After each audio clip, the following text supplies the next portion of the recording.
Hi there, grief growers. Thank you so much for listening today. I'm away for just a little bit to prepare for Season 8 of Coming Back and the launch of my very first online course, Life After Loss Academy, which both come out on January 1st, 2020. But in the meantime, I wanted to share some never-before-heard clips from Season 7 interviews with you. Today, I'm sharing a piece of my chat with mental health advocate Emily Washcovick.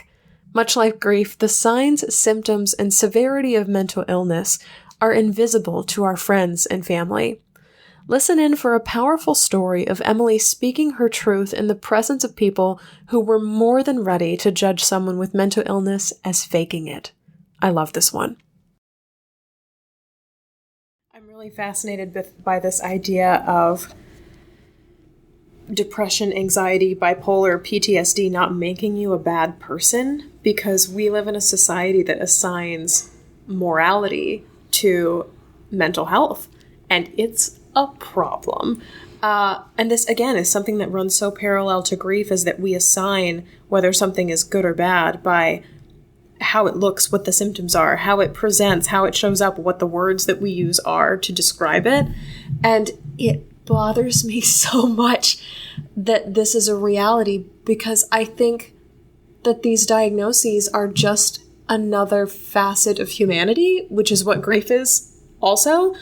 So I wonder what you have to say to people who live in families, communities, working spaces that still demonize mental health diagnoses.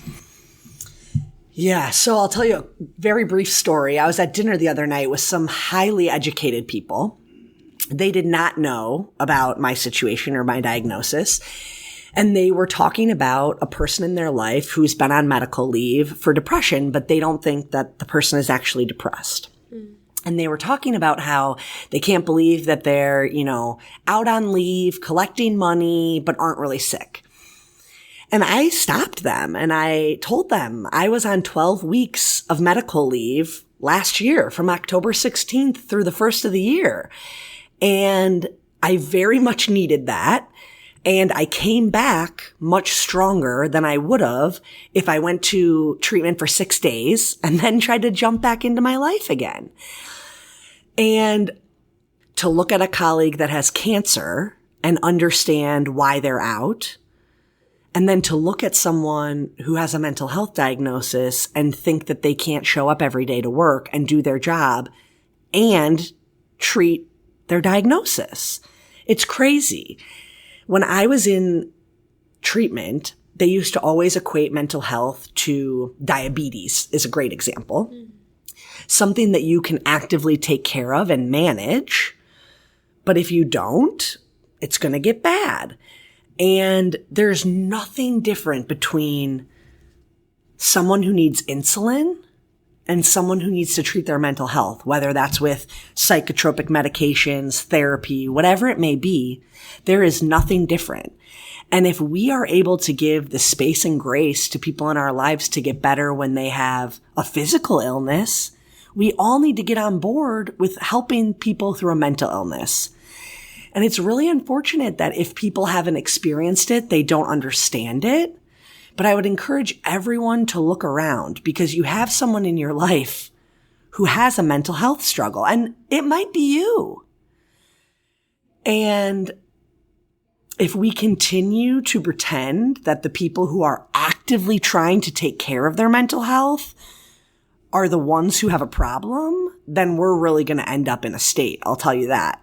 Because the people who are doing the work are the ones that we should be idolizing and putting up on a pedestal.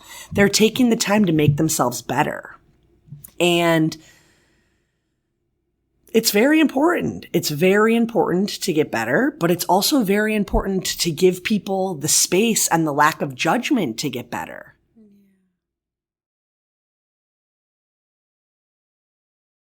I hope you enjoyed this In the Meantime episode of Coming Back. If you'd like to listen to my full conversation with Emily, where she goes back to the day where she was diagnosed with bipolar and how her life has changed since, go back and listen to episode 95 of Coming Back, called You Can't Break Up with Grief, with Emily Washcovick.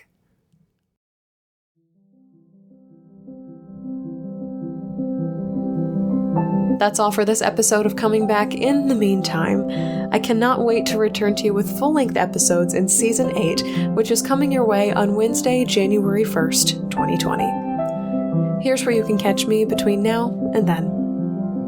There are only a few weeks left to sign up for Life After Loss Academy, which begins on January 1st.